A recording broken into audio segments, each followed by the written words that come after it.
찌하. 안녕하세요. 자, 우리 이번 강부터는 이제 바람에 대해서 배우려고 합니다. 근데 우리가 바람이라고 하면 이제 대기의 흐름이죠. 근데 예전에 해수의 흐름 배웠었죠. 근데 이 대기와 해수가 공통점이 진짜 많아요. 둘 다 유체니까. 움직일 수 있는 상태니까. 우리 옛날에 해류 배울 때도 먼저 그 해수에 작용하는 힘을 배웠었죠. 마찬가지로 바람도 바람에 대해서 본격적으로 배우기 이전에 그 대기에 작용하는 대기를 움직이는 힘들에 대해서 먼저 배우려고 합니다. 그러면 우리가 대기를 움직이는 그 힘에 관한 얘기를 하기 전에 먼저 기압에 관한 얘기를 먼저 해볼게요. 기압이라 하면 공기의 압력이죠. 그쵸?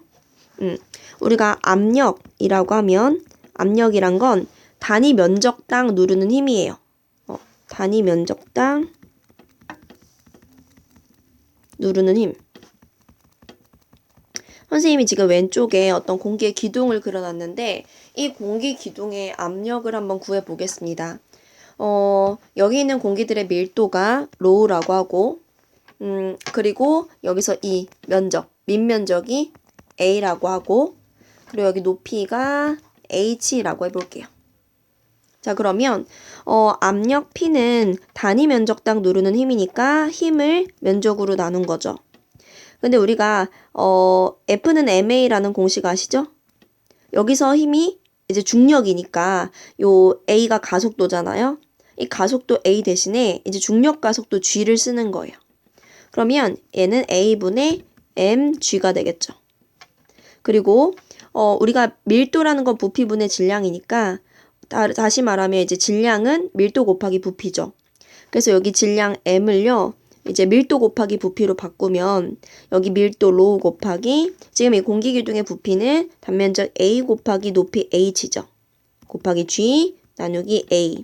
자, 이렇게 하면 A가 칙칙 지워집니다. 그럼 정리하면 로 G H가 되는 거죠. P는 로 G H다. 좀 익숙한 공식이죠. 옛날에 우리가 해수할 때도 수압에서 나왔던 P는 로 G H라는 공식이 있었고 뭐 그때는 이제 H 대신에 Z를 썼지만 아니면 옛날에 지각평형설 할 때 그 지각평형설에도 P는 로 G H라는 공식이 나왔었습니다. 그래서 우리가 이제 압력이 뭔지 이렇게 식을 통해서 의미를 봤어요. 그럼 이번에는 이 압력의 단위 얘기를 한번 해볼게요. 우리가 압력의 단위로 파스칼이란 걸 씁니다. 근데 파스칼은 어떻게 만들어진 거냐면 압력이 힘을 면적으로 나눈 거니까 힘의 단위 뉴턴을 면적의 단위 미터 제곱으로 나눈 요거를 우리가 파스칼이라고 해요. 근데 실제로 이 파스칼은 굉장히 작은 값이에요. 그래서 우리가 일상에서 이제 압력을 측정해서 이 파스칼 단위로 쓰면 숫자가 너무 커지기 때문에 이 파스칼보다는 이제 헥토파스칼이란 걸 더 많이 씁니다. 그래서 1헥토파스칼은 100파스칼이에요. 그렇구나. 근데 우리가 보통 이제 기압을 말할 때는 사실 뭐 파스칼, 헥토파스칼보다 여러분한테는 몇 기압이다. 요런 단위가 더 익숙할 것 같은데 우리가 이제 공기의 압력인 그 기압을 이제 1기압이라고 단위를 쓰죠. 근데 이 1기압이 바로 1013 헥토파스칼이에요. 1기압이 1013 헥토파스칼인 걸 이제 알아낸 사람이 이 토리첼리라는 사람입니다. 확대해 볼게요. 토리첼리는 이탈리아에 있는 과학자였는데 이 토리첼리가 수은 있죠. 수은을 가지고 실험을 했어요. 근데 수은은 금속 중에서 유일하게 상온에서 이제 액체 상태인 금속입니다. 근데 얘가 이 수조에 이렇게 액체 상태의 수은을 꽉 가득 담고 여기 또 유리관. 이 유리관에도 액체 상태의 수은을 가득 담고 이걸 이렇게 조심조심해서 거꾸로 여기 수조 안에 집어 넣은 거예요. 근데 지금 이 유리관이 원래는 수은으로 가득 찼었는데 이렇게 집어 넣으니까 점점점 그 수은의 높이가 내려가다가 어느 정도 높이에서 딱 멈췄어요. 그게 76cm입니다. 근데 이 수은의 76cm 기둥이 뭘 의미하느냐? 여러분 여기서는 지금 대기가 1기압으로 누르고 있죠. 이 1기압만큼 지금 수은 기둥 76cm가 누르고 있다는 거예요. 지금 이 공간은 원래 수은으로 가득 찼었는데 수은이 내려가서 생긴 공간이기 때문에 아무것도 없는 진공이죠. 그래서 1기압은 수은 기둥 76cm의 그 압력과 같다. 그러면 우리가 P는 로 G H니까 수은의 밀도, 중력 가속도, 그리고 76cm 대입해서 나온 값이 바로 1014헥토파스칼이라는 거죠. 그래서 우리가 요 1기압을 이렇게도 써요. 76cm Hg. Hg가 수은이죠. 그러니까 수은 기둥 76cm의 압력이다. 이런 뜻이에요. 자, 이 실험을 우리가 토리첼리의 실험이라고 하는데 이 토리첼리의 실험을 통해서 우리는 진공의 존재와 그리고 1기압의 크기를 알아낸 거죠. 가끔 이 토리첼리의 실험도 시험에 나올 수 있습니다. 근데 그때 꼭 물어보는 게 이런 거예요. 수주를 조금 연장해 볼게요. 내가 만약에 요 유리관을 조금 이렇게 두꺼운 걸 사용했어요. 두꺼운 거. 그러면 수은 기둥의 그 높이가 몇 cm 나올까요? 똑같이 76cm가 나옵니다. 자, 그리고 내가 만약에 요 유리관을 좀 기울였어요. 이거 지우고 여기다가 내가 유리관을 이렇게 기울여가지고 만약에 실험을 한다면 이때는 몇 cm가 나올까요? 이때도 똑같이 76cm가 나오는 겁니다. 요 수직 높이가 76이면 되는 거예요. 요 길이를 우린 측정하는 건 아닙니다. 됐죠? 그래서 토리첼리의 실험에서 이런 것도 우리가 한번 봐두고 그러면 이런 거 한번 생각을 해볼게요. 여기다 그림을 그려볼게요. 자, 이렇게 지표면이 있고 선생님이 사람을 여기 땅바닥에도 그리고 여기 하늘에 날고 있는 사람 이렇게 두 명을 그리겠습니다. 선생님 얘네 두 명의 기압을 비교를 하고 싶어요. 자, 일단 대기가 끝나는 곳이 이 점선이라고 하면 얘네 둘을 누르는 그 공기 기둥의 두께가 눈에 띄게 차이가 날 것 같습니다. 바닥에 있는 애는 얘를 누르고 있는 공기 기둥의 두께 이 정도고 하늘을 나는 애는 얘를 누르고 있는 공기 기둥의 두께 이 정도죠. 공기 기둥의 두께만 보더라도 지금 땅에 있는 애의 기압이 더 큽니다. 근데 거기서 더 나아가서 뿐만 아니라 그 공기의 밀도 있죠. 그 밀도들도 이렇게 지표 부근은 빽빽빽빽빽빽하게 분포하고 좀 위쪽으로 올라가면 설렁설렁설렁하게 분포하고 더 위쪽에서 완전 설렁설렁 이렇게 분포해요. 그러니까 이렇게 고도가 낮아질수록 공기의 밀도가 어떻게 된다? 커진다는 거죠.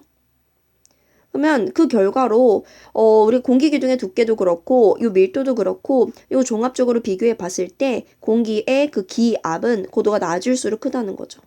기압이 고도가 낮을수록 크다. 근데 이제 요 결론을 가지고 생각을 해보니까 그럼 고도에 따른 기압 차이가 나지 않느냐. 우리가 고도가 낮은 곳이 고기압이고 고도가 높은 곳이 그럼 저기압이다. 그럼 항상 기압 차이에 의해서 고기압에서 저기압 쪽으로 힘이 생긴다. 왜냐면 이제 공기가 많은 쪽에서 공기가 적은 쪽으로 나눠주기 위해서 이 힘을 우리가 기압 경도력이라고 하는데 예전에 우리가 그 수압 경도력 배웠던 거랑 똑같은 거죠. 그러면 이 기압 경도력을 생각하면 어떤 공기라는 건 항상 위로 솟는, 위로 올라가는 방향으로 움직여야 하는 거죠. 근데 실제로 그렇지 않지 않습니까?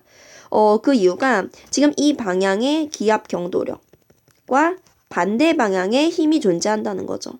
그 힘이 뭐다? 그 힘이 바로 중력이에요. 그거를 선생님이 이제 정력학 평형이라고 썼는데 사실 이거 우리 해수에서도 배운 거죠. 해수에서 선생님이 설명할 때 어떤 물입자에 관해서 생각을 해봤는데 이번에는 그냥 대기에서 생각을 하는 거예요. 이게 어떤 뭐 공기의 작은 뭐 기둥이라고 해봅시다. 자, 그랬을 때 얘가 지금 아래에서 위 방향으로 받는 이 힘을 우리가 연직 기압 경도력이라고 하고 즉 위에서 아래 방향으로 받는 요 힘을 우리가 중력이라고 하는 거죠. 요 두 개의 크기가 같다라는 거예요. 그 상황을 우리가 정력학 평형이라고 하는 거죠.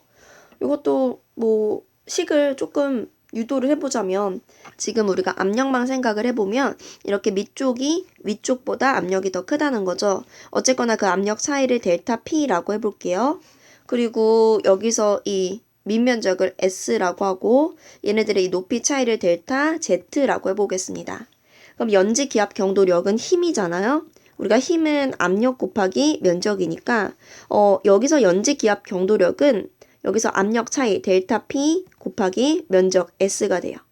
근데 나는 단위 질량당 연지 기압 경도력을 구하고 싶어요. 질량으로 나눠요. 이게 뭐랑 똑같냐? 단위 질량당 중력이랑 똑같아요. 중력은 F는 mg예요. 그쵸? 근데 그걸 단위 질량 당으로 쓰는 거니까 g만 써주면 되겠죠. 이거 정리하면 되는 거예요. 우리 또 요 질량 대신에 얘를 밀도 곱하기 부피를 쓸 수 있죠. 부피는 S 곱하기 델타 Z가 되니까 정리하면 델타 P는 로 G 델타 Z가 되는 거죠. 이게 뭐다? 이게 바로 정력학 방정식이다. 대기는 정력학 평형을 이루고 있기 때문에 연직 방향으로는 움직이지 않는다. 근데 대기가 수평 방향으로 움직이는 일은 많다. 그래서 바람이 불지 않느냐. 근데 그 수평 방향으로 움직이게 하는 힘을 우리가 수평 기압 경도력이라고 하는 거죠. 이제부터 우리는 대기에 작용하는 힘, 대기를 움직이는 힘을 본격적으로 보겠습니다. 자, 선생님이 힘을 볼 때는 항상 그 힘이 생기는 이유, 그러니까 원인과 그리고 그 힘의 방향, 그리고 그 힘의 크기 이렇게 세 가지 항목을 보면서 힘에 관해서 이해를 할 거예요. 우리 기압 경도력이라는 건 왜 생깁니까? 기압 차이 때문에 생겨요. 연직 기압 경도력은 연직 방향의 기압 차이 때문에 생기는 거고 수평 기압 경도력은 수평 방향의 기압 차이 때문에 생기는 거죠. 어쨌거나 그 기압 경도력이 작용하는 방향은 항상 공기가 많은 쪽에서 공기가 적은 쪽으로 공기를 나눠주려고 하는 거예요. 공평하게 공기를 갖기 위해서. 그 말은 기압이 높은 고기압에서 기압이 낮은 저기압 쪽으로 등압선의 직각 방향으로 등압선의 직각으로 그 기압 경도력이 작용한다는 거죠. 자, 그럼 기압 경도력의 크기는 어떨지 한번 유도해 보겠습니다. 자, 선생님이 지금 또 어떤 그 공기 기둥을 그려놨는데 여기에다가 땡땡땡땡 이렇게 이거 등압선 또 땡땡땡땡땡 이렇게 등압선이 있다고 해볼게요. 그러니까 압력이 같은 곳끼리 연결을 한 거죠. 근데 왼쪽이 오른쪽보다 더 기압이 높다라고 해보겠습니다. 그럼 일단 기압 경도력의 방향은 고기압에서 저기압으로 등압선에 수직한 이런 방향일 거다. 이건 우리가 알고 있어요. 근데 내가 기압 경도력의 이제 크기를 구하고 싶은 거죠. 크기는 우리 내가 지금 구하고 싶은 힘인데 힘은 압력 곱하기 단면적이야. 이것만 알고 있으면 이제 쉽게 구할 수 있습니다. 값들을 한번 세팅을 해볼게요. 여기 있는 공기의 밀도 로우라고 하고 여기 단면적 델타 A라고 해봅시다. 그리고 여기 요 거리 있죠. 요 거리를 선생님이 델타 H라고 해볼게요. 그럼 이런 거죠. 기압 경도력은 자, 기압 경도력은 이제부터 이렇게 쓸게요. pH라고 쓸게요. 압력이 아닙니다. 기압 경도력 힘이에요. 얘는 델타 P 곱하기 단면적 델타 A. 근데 단위 질량당 힘이니까 질량으로 나눈다. 질량은 밀도 곱하기 부피다. 그러면 델타 P 곱하기 델타 A 나누기 밀도 곱하기 지금 부피는 델타 A 곱하기 델타 H다. 칙칙. 그러면 로우분의 1 델타 H분의 델타 P. 이게 뭐다? 단위 질량당 기압 경도력이다. 구한 거죠. 그래서 우리 기압 경도력은 이렇게 했습니다. pH는 로우분의 1 델타 H분의 델타 P. 물론 공식도 외워야 해요. 근데 공식보다 더 중요한 건 요 식의 의미를 아는 거죠. 의미는 일단 기압 경도력은 델타 P에 비례합니다. 즉 두 등압선 사이의 기압 차이 있죠. 그거에 비례한다는 거예요. 이렇게 쓸게요. 등압선 사이 기압 차이 클수록 pH 커진다. 또 지금 델타 H는 작을수록 pH가 커져요. 그럼 델타 H가 뭐냐? 두 등압선 사이의 거리, 간격이에요. 이게 좁을수록 커져요. 자, 그리고 이제 로 볼게요. 자, 로는 공기의 밀도인데 밀도라는 건 우리가 낮은 곳에서 큰 값을 갖고 높은 곳에서 작은 값을 갖죠. 근데 지금 이 밀도 로가 작을수록 기압 경도력이 큰 거니까 고도는 높을수록 기압 경도력이 크다. 그래서 요 세 값의 어떤 변화 경향에 따라 기압 경도력이 커진다. 이런 거 우리가 해석할 수 있어야 되고 요 그림 한번 보고 이제 기압 경도력 얘기 끝내겠습니다. 이게 뭐냐면 여기 1016, 1012, 1008, 1004가 바로 등압선이에요. 그럼 지금 오른쪽 여기가 고기압이란 걸 우리가 알 수 있죠. 그럼 기압 경도력은 고기압에서 저기압으로 등압선의 직각 방향으로 작용하니까 A가 뭐다? A가 바로 기압 경도력이에요. 근데 내가 기압 경도력을 지금 벡터 분해를 했어요. 분해를 해서 연직 방향의 성분인 B를 내가 뭐라고 하냐면 얘를 연직 기압 경도력이라고 하고, 그리고 수평 방향의 성분인 이 C, 얘를 뭐라고 하겠어요? 얘를 바로 수평 기압 경도력이라고 하는 거죠. 근데 우리가 앞에서 배웠듯이 연직 기압 경도력은 얘 누구? 그렇죠. 중력과 크기가 같고 방향이 반대다. 두 개는 어떻게 된다? 상쇄된다. 그럼 우리가 바람을 만드는 근본적인 힘은 기압 경도력인데 사실 그 중에서도 수평 방향의 기압 경도력이 바람을 만든다는 거죠. 자, 됐어요. 자, 정리하자면 이겁니다. 바람을 만드는 근본적인 힘은 기압 경도력입니다. 기압 경도력은 기압의 차이 때문에 생기고 그 방향은 고기압에서 저기압으로 등압선과 수직합니다. 그리고 그 크기는 로우분의 1 델타 H분의 델타 P입니다. 됐죠? 자, 이제 우리가 가장 중요한 힘은 봤고 나머지 3개의 힘을 차례차례 다뤄보겠습니다. 자, 두 번째 힘은 전향력이에요. 전환합니다. 방향을 전환합니다. 방향을 바꾸는 힘을 우리가 전향력이라고 하죠. 해수에서 이미 배웠습니다. 우리 에크만 수송 같은 것도 했었고요. 요 전향력의 원인은 우리 지구가 자전하기 때문이고, 요 전향력의 방향은 북반구에서는 운동 방향의 오른쪽 직각 방향이에요. 남반구에서는 왼쪽 직각 방향이겠죠. 자, 그리고 전향력의 크기는 다행인지 모르겠는데 이건 우리 교육과정상에서 유도하지 않습니다. 그래서 그냥 외울게요. 자, 전향력은 선생님이 C라고 쓸 거예요. 기호를. 선생님이 이제부터 힘들을 한글로 쓰기 좀 귀찮으니까 다 기호로 표현을 할 거거든요. 기호도 잘 알아둬야 됩니다. 자, 전향력을 C라고 쓰는 이유는 전향력의 그 영어 이름이 코리올리 폴스거든요. 코리올리 힘? 그래서 거기에서 그 C자를 따가지고 우리가 전향력 기호를 C라고 써요. 근데 얘 크기는 물론 얘도 단위 질량 당으로 했을 때 2V 오메가 사인 파이가 나옵니다. 여기서 V는 이제 속력, 대기의 속력을 말하고 여기서 오메가는 지구의 자전 각속도, 파이는 위도를 말합니다. 그래서 전향력이라는 건 속력이 빠를수록 쓸까요? 속력이 빠를수록 그리고 위도가 클수록 전향력이 커져요. 그리고 지금 요 아래쪽 원을 한번 봅시다. 지금 원이 뭐냐면 얘 지구예요. 귀여운 우리 지구. 여기가 이제 적도라고 합시다. 위도 0도. 그럼 적도 위를 우리가 북반구라고 하죠. 북반구에서 내가 운동을 이렇게 시키잖아요. 그러면 얘가 받는 전향력은 얘 운동 방향의 오른쪽 직각 방향이에요. 이게 전향력이에요. 그럼 얘는 최종적으로 어떻게 움직일까요? 전향력에 의해서 이렇게 오른쪽으로 휘게 되는 거죠. 됐죠? 남반구도 한번 해볼게요. 내가 만약에 운동을 이렇게 시켰어요. 그러면 얘는 운동 방향의 이제 왼쪽 직각 방향으로, 왼쪽이면 이쪽이죠? 이렇게 전향력을 받는 거죠. 그럼 최종적으로 운동을 어떻게 하느냐? 운동을 이렇게 하게 되는 거죠. 왼쪽으로 휘어서. 이걸 원래 선생님이 원리를 설명할 때 그 놀이터에 있는 뺑뺑이를 이용해서 설명하는데 우리가 해수에서 이미 했기 때문에 잘 모르겠어요 하는 사람들은 해수에 작용하는 힘 강의를 다시 찾아가서 들으면 될 것 같습니다. 그리고 전향력에 관해서 이런 그래프가 있더라고요. 모든 교과서나 참고서에 다 이 그래프가 나와 있는데 지금 가로축이 위도고 그리고 세로축이 전향력이에요. 그럼 여러분 보세요. 지금 속력이 일정할 때 보면 위도가 높을수록 점점점 전향력이 커지는 거 우리 확인할 수 있죠. 그리고 위도가 같다면 지금 10m/s, 20, 30m/s 속력이 빠를수록 전향력이 커지는 것도 확인할 수 있죠.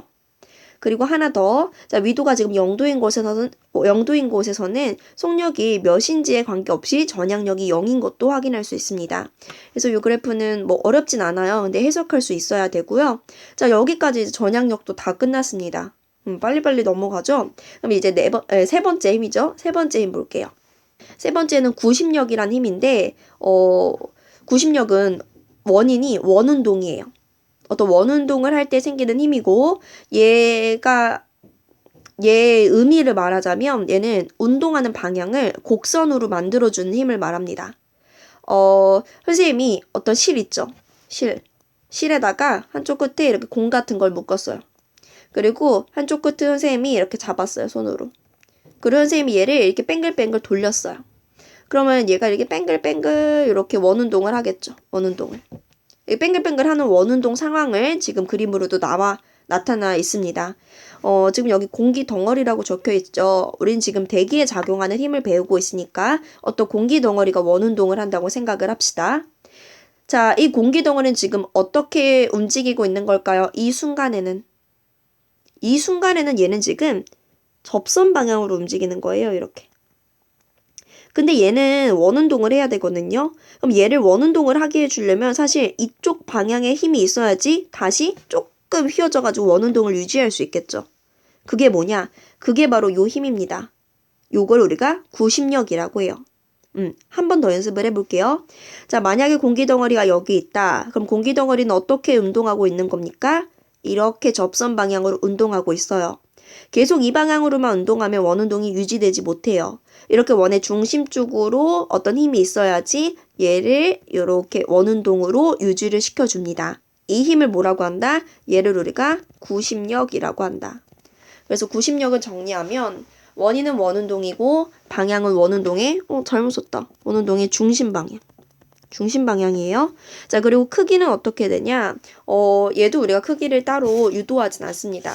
크기는 선생님이 이제 구심력은 FC라고 쓸 거고요. 크기는 R분의 V 제곱이다. 여기서 V는 선속도를 말해요. 근데 우리가 선속도를 이렇게 한번 해볼까요?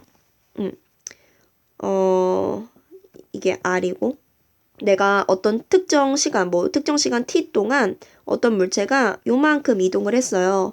그때 요거를 L이라고 해볼까요? 그리고 여기 각도를 세타라고 해보겠습니다. 그러면 사실 선속도는 T라는 시간 동안 지금 L만큼을 이동한 거니까 T분의 L 이렇게 되지 않습니까? 그래서 V는 T분의 L이에요. 근데 우리가 여기서 요 호의 길이 L을 이렇게 R 세타라고 표현을 하죠. 그러면 우리가 각속도를 구해보면 사실 각속도 오메가라고 쓸게요. 오메가는 시간분의 지금 얼마만큼 각도를 움직였나 이거죠. 근데 우리가 지금 요 식을 이용하면 세타를 R분의 L이라고 쓸 수 있는 거 맞나요? 그쵸? R분의 L. 그러면 RT분의 L이 되고 여기서 T분의 L이 V잖아요? 그럼 R분의 V가 되는 거죠. 됐죠? 그래서 우리 어떤 공식이 나온 거냐면 V는 R 오메가가 된다는 거예요. 그럼 요거를 구심력 크기에 대입을 해주면 V 대신에 R 오메가 대입한다? 그럼 R 오메가 제곱이 나오는 거죠. 여기서 오메가는 뭐냐? 각속도를 말하고 R이란 건 지금 원운동의 반지름을 말하는 거죠. 근데 가끔 사실 원운동을 일으키는 그 실제적인 힘은 구심력인데 원심력에 관해서 묻기도 합니다. 원심력은 어찌 보면 가상의 힘이에요. 겉보기 힘. 근데 구심력과 반대로 원운동의 바깥 방향으로 작용하는 힘이다. 이 정도만 알아두면 될 것 같습니다. 자, 이렇게 우리 구심력도 봤고요. 자, 이제 마지막 힘입니다. 마찰력 볼게요. 자, 마찰력은 우리가 앞에 배웠던 기압 경도력 그리고 전향력, 구심력보다는 일상에서 좀 많이 들어봤을 법한 힘입니다. 우리가 이제 만약에 거칠거칠한 그런 면 같은 게 있다. 그러면 마찰이 있을 거다. 이런 말 하지 않습니까? 그래서 바람도요. 그러니까 대기도요. 움직이다 보면 그 아래쪽 그 지표면과 마찰을 받는다는 거죠. 그랬을 때 그 운동 방향과 반대 방향으로 마찰력을 받아요. 왜냐면 마찰력은 운동을 방해하는 힘이니까. 자, 근데 이 마찰력의 크기는 어떻게 되냐? 사실 마찰력은 FR이라고 쓸 거고 그 크기는 KV 이렇게 나옵니다. 자, 여기서 K는 뭐냐면 마찰 계수라는 거예요. 지표면의 그 상태에 따라 달라지죠. 그래서 마찰력의 크기는 이렇게 한번 써볼게요. 우리가 고도가 어떨수록 마찰력이 클까요? 고도가 낮을수록 지표면의 영향을 많이 받기 때문에 고도는 낮을수록 지금 마찰력이 커집니다. 그리고 여러분 해양과 육지 중에 누가 더 마찰력이 클까요? 해양보단 육지가 더 거칠겠죠. 그래서 이렇게 쓸게요. 해양보다 육지에서 마찰력이 더 크다. 그래서 마찰력에 대해서는 요 정도 알아두시고, 이것도 보니까 마찰력에 관해서 뭐 교과서든 문제집이든 다 이 그래프가 나와 있더라고요. 지금 아래쪽을 보면 가로축이 풍속이고 세로축이 높이예요. 좀 확대해 보면, 확대하면 화질이 안 좋아져. 자, 볼게요.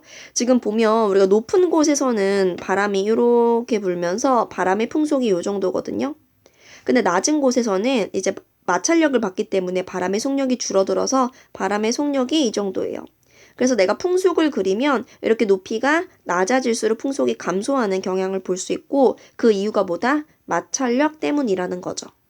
자, 근데 그 마찰력을 받는지 안 받는지를 결정하는 그 기준이 되는 높이가 바로 1km입니다. 물론 뭐 지역에 따라 조금 다르겠지만 이론적으로는 그래요. 우리가 1km보다 아래쪽에서는 이제 마찰력을 받기 때문에 그런 곳을 우리가 뭐라고 하냐면 얘는 대기 경계층 혹은 마찰층이라고 해요.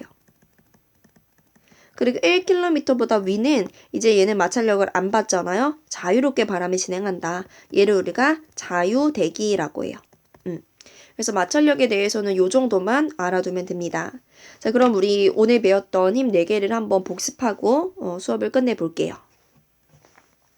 자, 일단 우리가 오늘 4개의 힘을 배웠습니다. 자, 먼저 기압경도력, 기호에 익숙해져야 된다고 했죠. 기압경도력 pH라고 쓰고 기압 차이 때문에 생깁니다. 고기압에서 저기압으로 작용합니다. 자, 전향력 C라고 쓰고 원인 뭐예요? 지구가 자전하기 때문에. 방향 어떻게 돼요?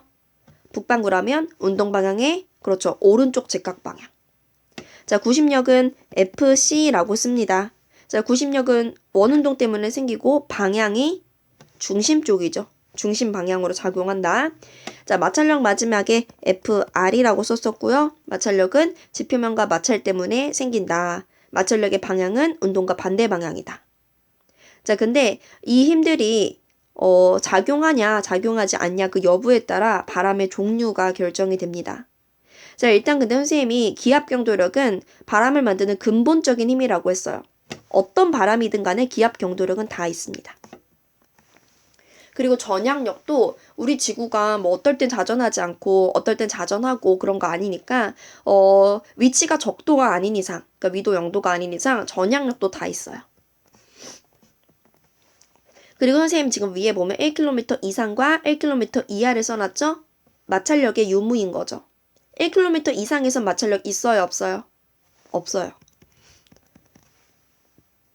1km 이하에선 마찰력 어떤가요? 이때는 마찰력 있죠. 자, 그리고 구심력이란 건 다음 시간에도 좀 배우겠지만 구심력은 등압선 있죠. 등압선이 직선이냐 곡선이냐에 따라서 그 구심력의 유무가 결정이 돼요.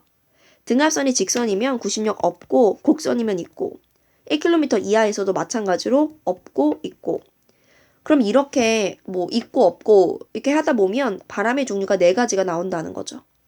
그래서 우리가 기압경도력과 전향력만 작용하는 요 바람 뭐라고 할 거냐? 요거를 우리가 지균풍이라고 할 거예요. 자, 그리고 기압경도력, 전향력, 추가적으로 구심력까지 작용하는 요 힘 뭐라고 할 거냐? 요걸 우리가 경도풍이라고 할 거예요. 자, 그리고 구심력이 작용하지 않든 작용하든 어쨌건 마찰력이 관여하는 요 힘을 우리가 좀 낮은 곳에서 붑니다. 고도가 낮은 지상에서 부는 바람이다 라고 해서 지상풍이라고 할 거예요. 여러분 선생님 방금 쓴 요 지균풍, 경도풍, 지상풍 요게 뭐냐? 이게 바로 바람의 종류입니다. 근데 지금은 그냥 팔짱 끼고 가볍게 들으시면 돼요. 왜냐면 이제 바람의 종류가 바로 다음 강이니까.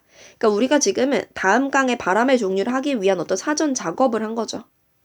그래서 여기까지 이번 시간 수업은 마치고 다음 시간에 우리 바람의 종류에 대해서 배워보겠습니다. 안녕.